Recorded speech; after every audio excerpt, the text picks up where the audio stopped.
बिस्मिल्लाहिर्रहमानिर्रहीम। अस्सलाम वालेकुम इस्लामिक टीचर के प्यारे दोस्तों, मेरी बहनों और मेरे प्यारे भाइयों। याजूज माजूज कौन है?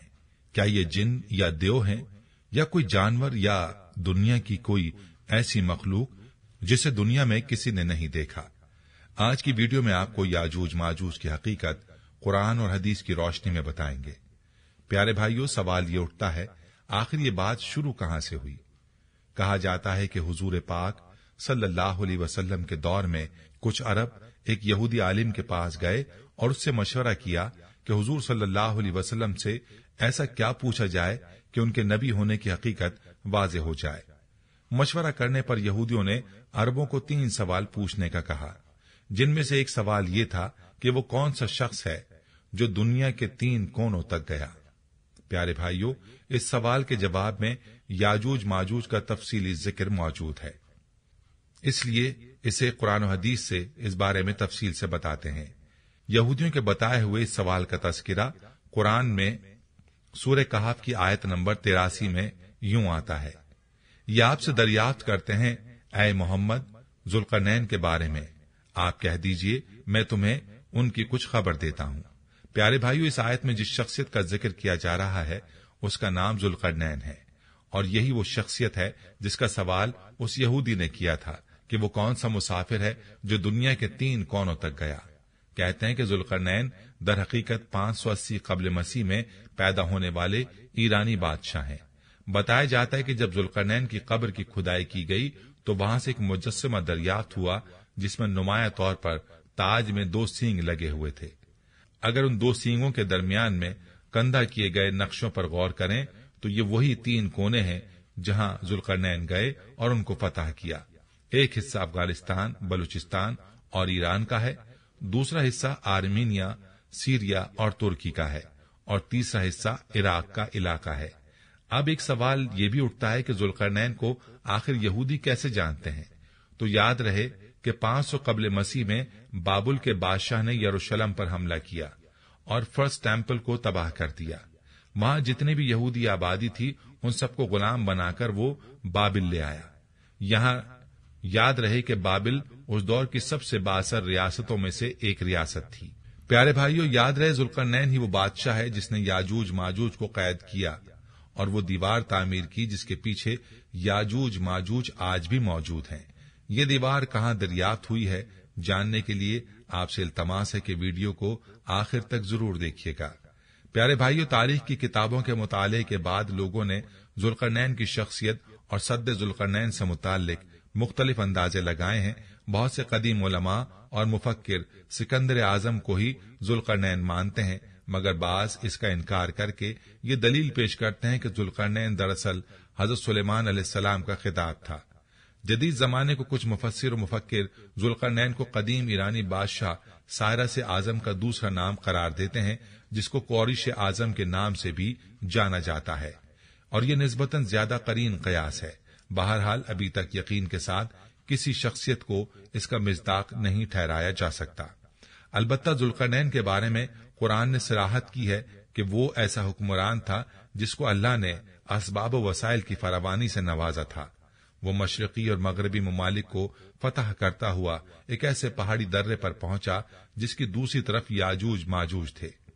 कुरान करीम की सूरह कहफ में बहवाला याजूज माजूज जुल्करनैन के हालात बयान करते हुए फरमाया गया कि जब वो अपनी शुमाली मुहिम के दौरान 100 दीवारों यानी पहाड़ों के दरमियान पहुंचा तो वहां उसे ऐसी कौम मिली जिसकी जुबान नाकाबिले फहम थी। ताहम जब तर्जुमान के जरिए गुफ्तगू हुई तो उन्होंने अर्ज किया कि याजूज माजूज इस सरजमीन पर फसाद फैलाते हैं, लिहाजा तू हमारे और इनके दरमियान एक सद यानी दीवार तामीर कर दे।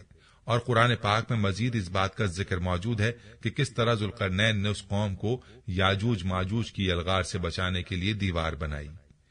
याद रहे कि ये जो दीवार बनाई गई थी वो कोई ख्याली और मानवी नहीं बल्कि हकीकी है, जो कि लोहे और पिघले हुए तांबे से बनाई गई थी, जिससे वक्ती तौर पर याजूज माजूज का फितना दब गया। जब ये दीवार तामीर हो गई तो जुल्करनैन ने अल्लाह का शुक्र अदा किया जिसने ये दीवार बनाने और लोगों को आए दिन की परेशानियों से निजात दिलाने की तौफीक बख्शी, मगर साथ ही लोगों को ये भी बता दिया कि ये दीवार अगरचे बहुत मजबूत और मुस्तहकम है, مگر یہ لازوال نہیں۔ جو چیز بھی بنی ہے بالآخر فنا ہونے والی ہے، اور جب میرے رب کے وعدے کا وقت قریب آئے گا تو وہ اس دیوار کو پیوند خاک کر دے گا، اور میرے رب کا وعدہ برحق ہے۔ پیارے بھائیو، اب سوال یہ ہے کہ سد ذوالقرنین کہاں واقع ہے؟ تو اس میں اختلافات ہیں، کیونکہ آج تک ایسی 5 دیواریں معلوم ہو چکی ہیں جو مختلف بادشاہوں نے مختلف علاقوں میں مختلف ادوار میں جنگجو قوموں کے حملوں سے بچاؤ کی خاطر بنوائی تھیں۔ ان میں سب سے زیادہ مشہور دیوار چین ہے، جس کی لمبائی کا اندازہ 1200 میل سے لے کر 1500 میل تک کیا گیا ہے اور اب تک موجود ہے۔ لیکن واضح ہے کہ دیوار چین لوہے اور تانبے سے بنی ہوئی نہیں ہے، اور نہ وہ کسی چھوٹے کوہستانی درے میں ہے۔ وہ ایک عام مسالے سے بنی ہوئی دیوار ہے۔ یعنی بعض کا اصرار ہے کہ یہ وہی دیوار مارب ہے جو کہ یمن میں ہے۔ یہ ٹھیک ہے، دیوار مارب ایک کوہستانی درے میں بنائی گئی ہے، لیکن وہ سیلاب روکنے کے لیے اور پانی ذخیرہ کرنے کے مقصد سے بنائی گئی ہے۔ ویسے بھی وہ لوہے اور تانبے سے بنی ہوئی نہیں ہے، اور علماء اور محققین کی گواہی کے مطابق سرزمین قفقاز میں دریائے خضر اور دریائے سیاہ کے درمیان پہاڑوں کا ایک سلسلہ ہے جو ایک دیوار کی طرح شمال اور جنوب کو ایک دوسرے سے الگ کرتا ہے۔ اس میں ایک دیوار کی طرح کا درہ بھی موجود ہے جو مشہور درہ داریال ہے۔ یہاں اب تک ایک قدیم تاریخی لوہے کی دیوار نظر آتی ہے۔ اس بنا پر بہت سے لوگوں کا نظریہ یہ ہے کہ دیوار ذوالقرنین یہی ہے۔ اگرچہ سد ذوالقرنین بڑی مضبوط بنائی گئی ہے، جس کے اوپر چڑھ کر یا اس میں سوراخ کر کے یاجوج ماجوج کا ادھر آنا ممکن نہیں، لیکن جب اللہ کا وعدہ پورا ہوگا تو وہ اسے ریزہ ریزہ کر کے زمین کے برابر کر دے گا۔ اس وعدے سے مراد قیامت کے قریب یاجوج ماجوج کا ظہور ہے۔ قرآن مجید کی آیات، تورات کے مطالب اور تاریخی شواہد سے معلوم ہوتا ہے کہ یہ لوگ شمال مشرقی ایشیا میں زندگی بسر کیا کرتے تھے اور اپنے وحشیانہ حملوں کے نتیجے میں ایشیا کے جنوبی اور مغربی علاقوں میں مصیبت برپا کرتے تھے۔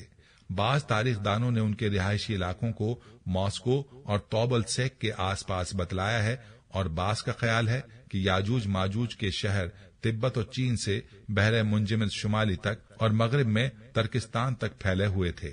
صحیح بخاری کے ایک حدیث میں حضور نبی کریم صلی اللہ علیہ وسلم نے اس دیوار میں تھوڑے سے سوراخ کو فتنے کے قریب ہونے سے تعبیر فرمایا۔ ایک اور حدیث میں آتا ہے کہ یاجوج ماجوج ہر روز اس دیوار کو کھودتے ہیں اور پھر کل کے لیے چھوڑ دیتے ہیں، لیکن جب اللہ کی مشیت ان کے خروج کی ہوگی تو پھر وہ کہیں گے کل انشاءاللہ اس کو کھودیں گے، اور پھر دوسرے دن وہ اس سے نکلنے میں کامیاب ہو جائیں گے۔ زمین میں فساد پھیلائیں گے، یعنی انسانوں کو بھی کھانے سے گریز نہیں کریں گے۔ تو اللہ تعالیٰ کی طرف سے حضرت عیسیٰ علیہ السلام کو حکم ہوگا کہ وہ مسلمانوں کو کوہ طور کی طرف جمع کر لیں، کیونکہ یاجوج ماجوج کا مقابلہ کسی کے بس میں نہ ہوگا۔ صحیح مسلم میں نواز بن سمعان کی روایت میں صراحت ہے کہ یاجوج ماجوج کا ظہور حضرت عیسیٰ علیہ السلام کے نزول کے بعد ان کی موجودگی میں ہوگا، جس سے ان مفسرین کی تردید ہو جاتی ہے جو کہتے ہیں کہ تاتاریوں کا مسلمانوں پر حملہ یا منگول ترک جن میں چنگیز خان بھی تھا یا روسی اور چینی قومیں یہی یاجوج ماجوج ہیں جن کا ظہور ہو چکا ہے، یا مغربی قومیں ان کا مصداق ہیں کہ پوری دنیا میں ان کا غلبہ و تسلط ہے۔ یہ باتیں سب غلط ہیں، کیونکہ یاجوج ماجوج کے غلبے سے سیاسی غلبہ مراد نہیں ہے، بلکہ قتل و غارت گری اور شر و فساد کا وہ عارضی غلبہ ہے جس کا مقابلہ کرنے کی طاقت کسی کے بس میں نہ ہوگی، اور پھر وبائی امراض سے سب کے سب آنے واحد بے لقمہ اجل بن جائیں گے۔ یہ تھی ہماری آج کی ویڈیو۔ اس ویڈیو کو آپ نے شیئر ضرور کرنا ہے۔ پیارے بھائیو، ہم یہ امید کرتے ہیں کہ آپ کو ہماری آج کی یہ ویڈیو ضرور پسند آئی ہوگی۔